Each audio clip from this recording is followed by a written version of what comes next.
In the previous lectures, we covered the different type of tissues found in the plant body. Now in this session, we are going to learn about the tissue system present in the plant body. So let's begin. So all the different type of tissues that we studied previously, which are found in the plant body, like the meristematic tissues and the permanent tissues and their types. These tissues together form the tissue system and they perform same function in the plant body. So if we talk about the tissue systems present in plant body, then there are basically three types of tissue systems. The epidermal tissue system, the ground tissue system, or the fundamental tissue system,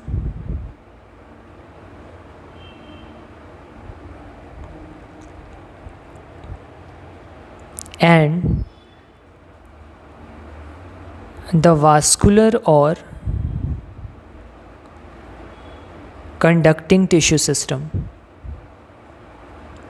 Alright, so these are the three types of tissue systems found in the plant body. We will study about each of these systems in detail along with their functions. So if we talk briefly, then the epidermal tissue system is mainly responsible for the protection of the plant body. The ground tissue or the fundamental tissue system helps in the storage of different type of products inside the plant body, whereas the vascular or conducting tissue system helps in the conduction of water, minerals and food materials throughout the plant body. So this is the main function. Besides, other functions are also present. So we will start with the epidermal tissue system first.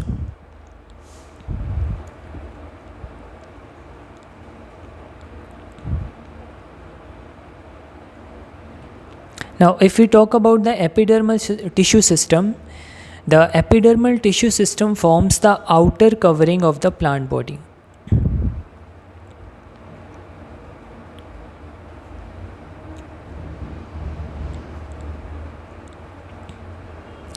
So if we consider our own bodies, in human body, the skin forms an outer covering which helps in the protection of our body, right? In the same way, the plant body has an outer layer that helps in the protection of that plant body, and that outer layer is made up of tissues which are called epidermal tissues, and this tissue system forms the epidermal tissue system. Alright, now this epidermal tissue system has three parts. It is made up of epidermis,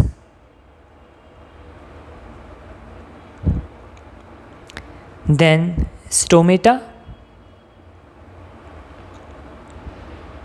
and epidermal appendages.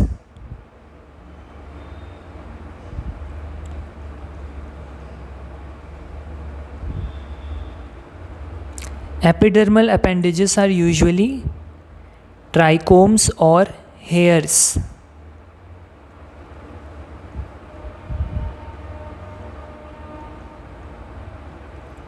Alright, so these three things, epidermis, stomata and epidermal appendages, constitute the epidermal tissue system. So let us talk about the epidermis first. So as I just told, epidermis is the outermost covering of the plant body. The epidermis is actually the outer protective layer on the plant. This is the outer protective layer.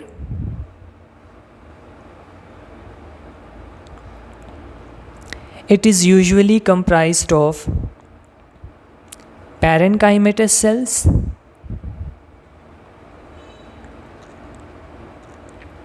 these cells are compactly arranged.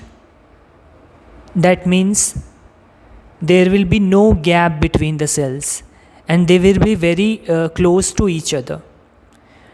Alright, and the epidermis is usually single layered. Only one layer of epidermal cells will be present. Alright. Now the epidermis sometimes have an outside waxy layer which is quite thick, and it is called cuticle. So cuticle is sometimes present on epidermis. What is cuticle? Cuticle is a thick waxy layer present on epidermis or over epidermis. What is the main function of cuticle? It prevents water loss. Prevents water loss due to transpiration. So transpiration is a loss of water from the plant body. We will study about it in some other lecture in detail. So to prevent the water loss, there is a thick waxy coating over the epidermis which is called the cuticle, and the cuticle is usually found in stems. Cuticle is usually found in stems and not roots, because roots are inside the soil, and inside the soil there is no threat or danger of water loss. Only the stems face the danger of losing water, right? That's why the cuticle is only found in stems and not roots. So the cuticle is absent in roots.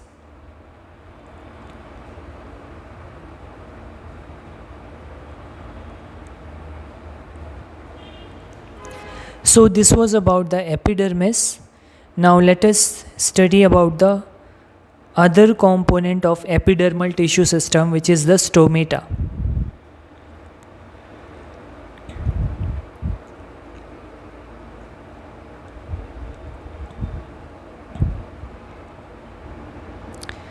So what are stomata?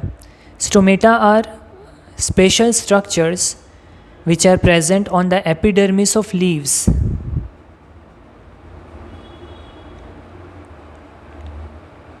Epidermis of leaves possess special structures which are called stomata, and their main function is to carry out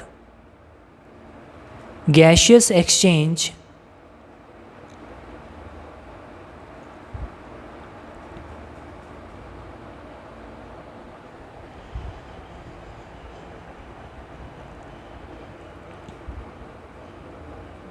and regulate transpiration.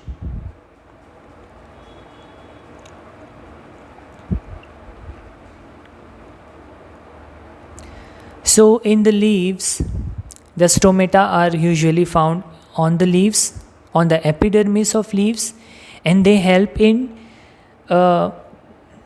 exchanging of gases. Like from the atmosphere, the carbon dioxide will enter inside the leaves for photosynthesis, and the oxygen which is produced in the photosynthesis will leave the plant body through the leaves with the help of this stomata. So in this way the stomata helps in carrying out the gaseous exchange, and it also regulates the transpiration or the water loss. Now how this occurs, it will be clear to you once we study about the structure of stomata with the help of a diagram. So let us draw the diagram of the stomata.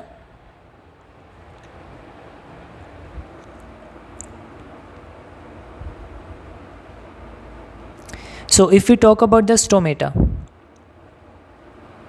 then the stomata is composed of two kidney shaped cells or bean shaped cells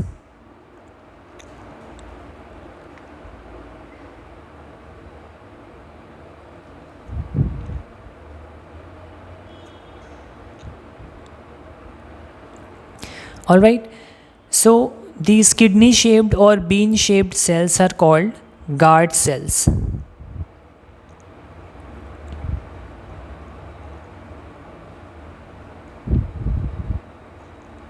These guard cells have chloroplast inside them.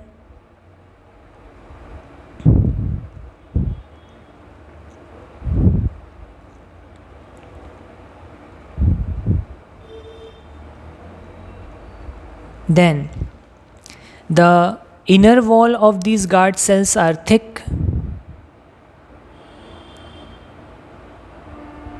These are the inner walls which are near the pore of the stomata. So this is the pore. This is the stomatal pore.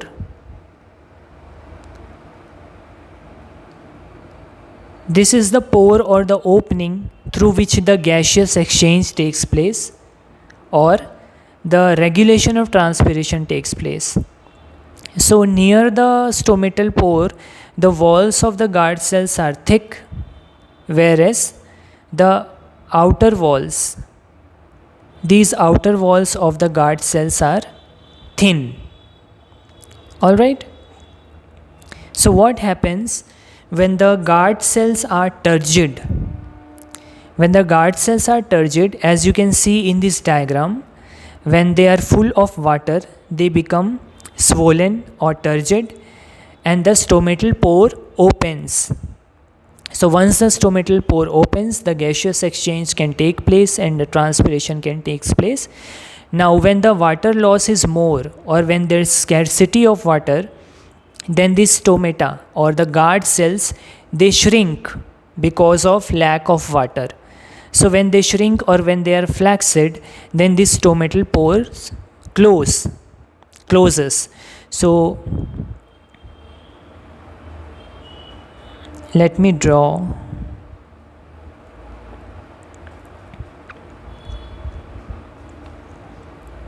Suppose this is the shrunken stomata or the flaccid stomata. Here you can see that the stomatal pore is closed because of lack of water, or because the guard cells are flaccid. Alright, so once the stomatal pore is closed, then no gaseous exchange can take place, and also there will be no loss of water due to transpiration. So this is how the opening and closing of the stomatal pore with the help of guard cells helps in carrying out gaseous exchange and regulation of transpiration. I hope it is clear to you. Now there are some special cells, or there are the surrounding cells of the epidermis near the guard cells.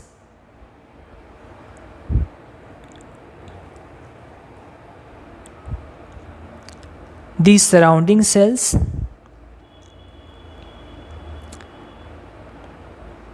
which are usually the epidermal cells which surround the guard cells, they become specialized and they are called subsidiary cells.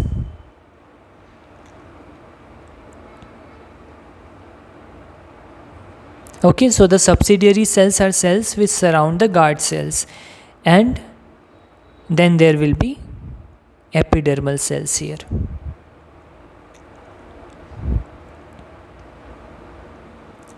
So these are epidermal cells.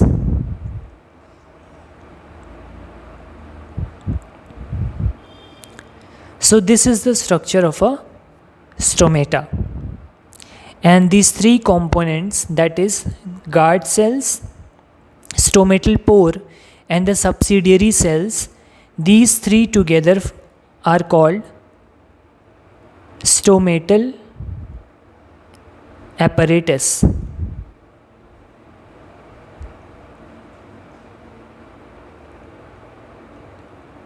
Okay, so what constitutes the stomatal apparatus?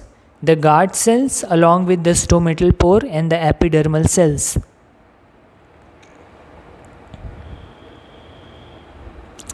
The subsidiary cells together constitute the stomatal aperture.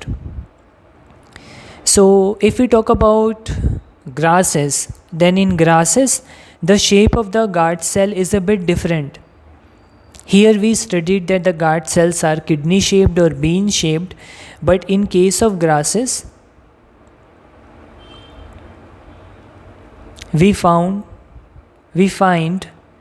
dumbbell shaped guard cells.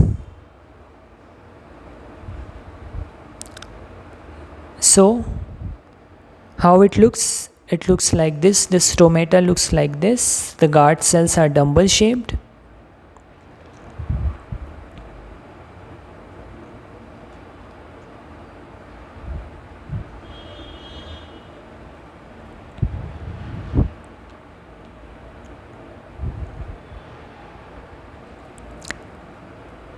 These are the subsidiary cells.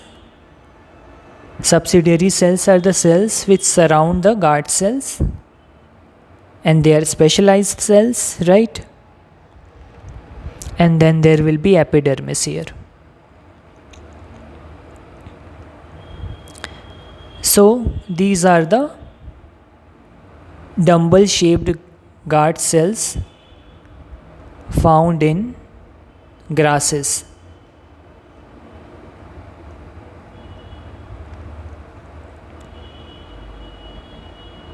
This will be the stomatal aperture or pore,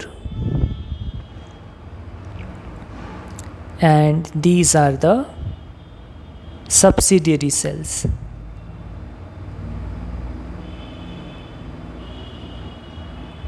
Alright, so please remember that in case of grasses the guard cells are dumbbell shaped, otherwise the guard cells are kidney shaped or bean shaped.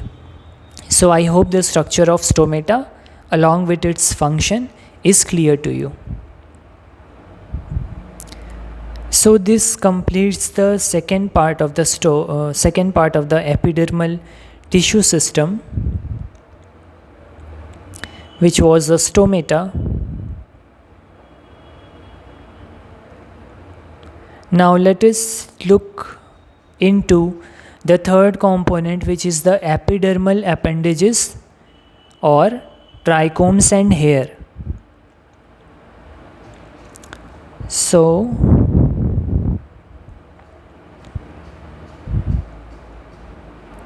epidermal appendages, they are usually the hairs found on the epidermis. So the type of hair will differ based on whether they are found on stem or root. Alright, so in case of stem, if we talk about the stem, the hair are called trichomes.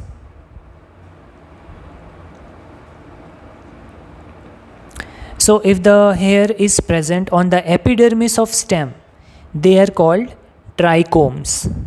Alright, and these trichomes are usually multicellular.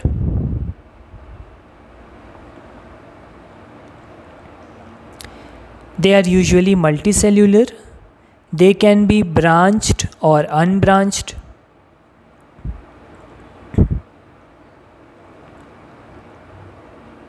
They can be soft or stiff depending on their function. They may even be secretory.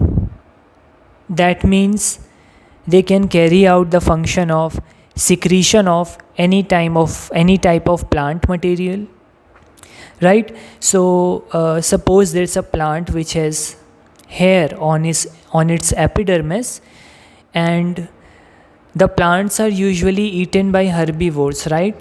So to scare away that herbivore, the hair of that plant will produce certain toxic chemicals that will cause damage to the herbivores who eat them, that will cause pain to them, so that they stop eating the plant. Alright, so that chemical or the product which is causing pain to the herbivore is secreted inside these trichomes or hair over the stem of the plant. Right? Now this hair could be soft or stiff. If they can be stiff, then they can also prick through the skin of animals or humans and cause damage or pain or any type of injury, right? So the shape and the structure of the stem hair or the trichomes will depend on the functions they are carrying out. Then they also help in preventing the water loss. Preventing water loss by transpiration. So water is usually lost when transpiration occurs, and to overcome this loss, the trichomes can also help to reduce the rate of transpiration, because the hairs covers the epidermis, and epidermis also has stomata. So if there's a protective layer over the stomata or the epidermis, then the water loss will be less. And sometimes these trichomes, they also deflect strong light. So these are the different functions of trichomes which are found on the stem. Please remember that the trichome is the term for the hair found on the epidermis of the stem. We are talking about the stem here. And the trichomes are usually multicellular. Alright, so if this is the epidermis,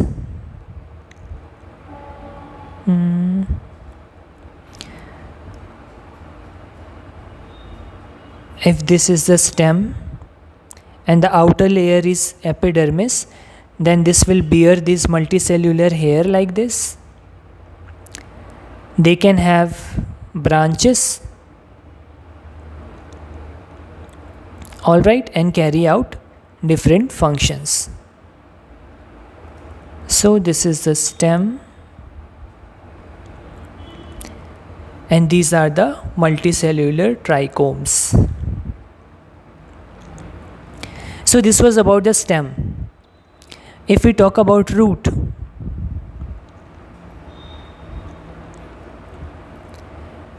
in the cases of root, there is no special term for hair found on root. They are just called root hairs. They are unicellular. So trichomes were multicellular, but in case of root, the hair will be unicellular. These hairs are the extensions of epidermal cells. So the epidermal cells, they only form this unicellular root hair by extending themselves.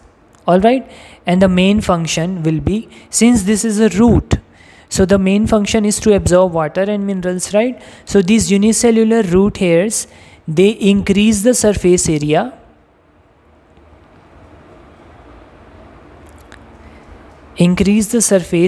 So that more water and minerals will be absorbed.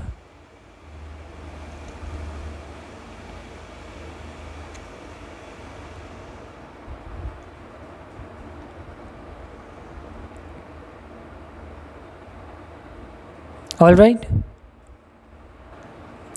So this completes the third part of the epidermal tissue system, which is the epidermal appendages, in which we studied about the types of hairs present on stem and leaves and how they differ from one another. On the stem, the hair will be multicellular and are called trichomes. In the case of root, they are unicellular and they increase the surface area for the absorption purposes. Whereas in case of stem, it has different functions. It can be secretory, it can prevent water loss, deflect strong light, and it can also protect the plant from the herbivores, right, by secreting different toxic substances. So this was all about the epidermal tissue system, in which we studied about epidermis, which usually has a cuticle found on the stems and composed of parenchyma cells. The epidermis is usually single layered. Then we studied about the stomata, which are usually present on the leaves of the epidermis and carry out the gaseous exchange and regulate transpiration. The structure of stomata, the three components which constitute the stomatal apparatus, like the guard cells, stomatal pore, subsidiary cells along with their functions. Then in the case of grasses, the shape of the guard cell is dumbbell shaped, right? And we completed this topic with the epidermal appendages. So this covers the epidermal tissue system in the plant.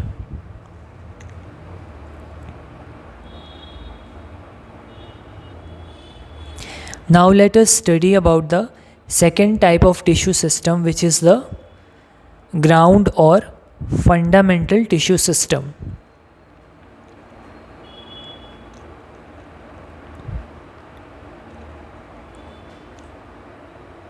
So the ground or fundamental tissue system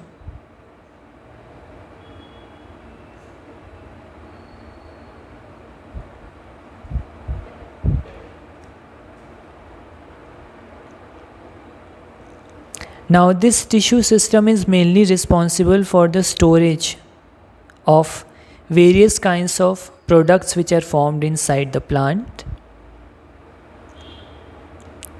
Besides, they also carry out different functions. So if we talk about the ground tissue system, then everything inside the plant body except the epidermis and the vascular bundle constitutes the ground tissue system. So everything except the epidermis, which we just studied about, the outer protective layer, and the vascular bundles. What are vascular bundles? They are xylem and phloem. We also studied about xylem and phloem in the previous lectures, right? So in the plant body, if we exclude the outer protective layer called epidermis and the vascular bundles, then the tissue which remains, all that tissue is called the ground or fundamental tissue system. All right. So what all type of tissues does the ground tissue system cover? So it covers the cortex, then pericycle, the pith, which is usually the center of the stem or root, and the medullary rays.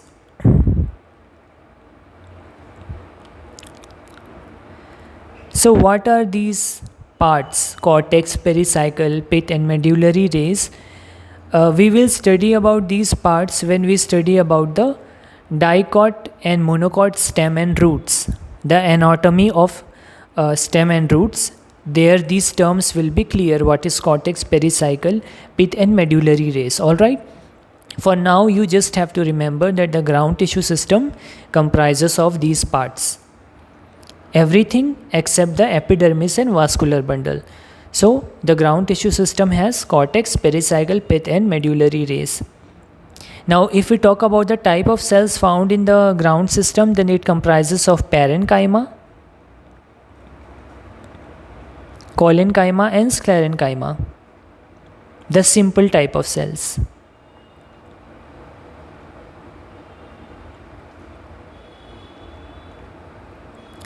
Right? These are the simple permanent tissues that we studied about.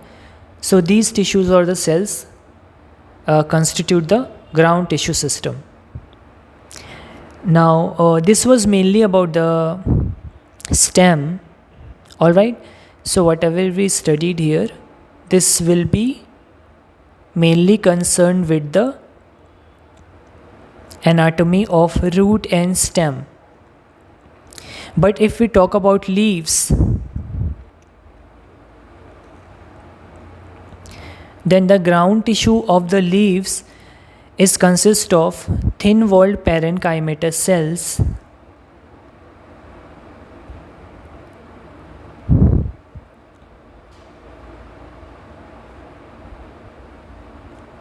which contain chloroplast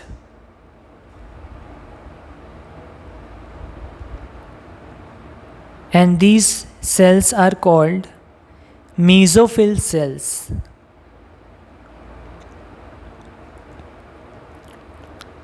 Alright, so ground tissue system in leaves is consist of mesophyll cells, which are the thin-walled parenchyma cells containing chloroplast, and they carry out photosynthesis. Alright, this will also be clear, the mesophyll cells, when we study about the anatomy of monocot and dicot leaf. So if I draw a rough diagram here to show the anatomy of a leaf, so there will be epidermis, the outer protective layer. In the leaf, there will be a lower epidermis. There will be vascular bundles inside the leaf, that is xylem and phloem.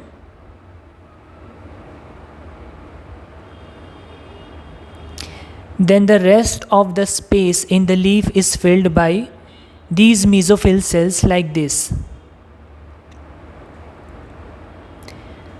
Their shape could also vary depending on their function. Sometimes they are elongated, sometimes they are oval. They may have spaces between them, or they can be closely arranged. They contain chloroplast to carry out photosynthesis.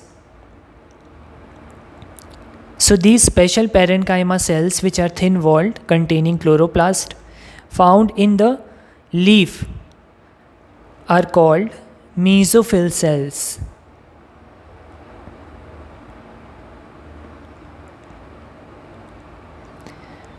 Alright, and these mesophyll cells constitute the ground tissue system in case of leaves.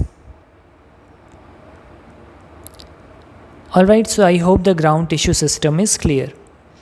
In case of leaf, the ground tissue system is composed of the the mesophyll cells, whereas in case of roots and stem, the ground tissue system consists of cortex, pericycle, pith and medullary rays, and it covers everything that comes in between the epidermis and the vascular bundle, and it is composed of the simple type of cells parenchyma, collenchyma and sclerenchyma. Alright, so I hope the ground tissue system is clear to you.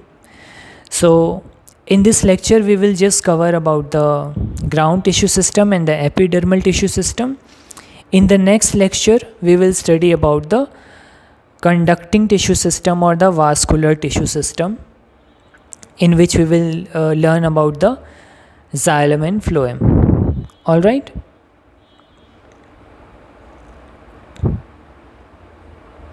So we have covered epidermal tissue system and ground tissue system.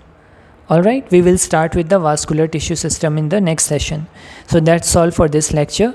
Thank you so much.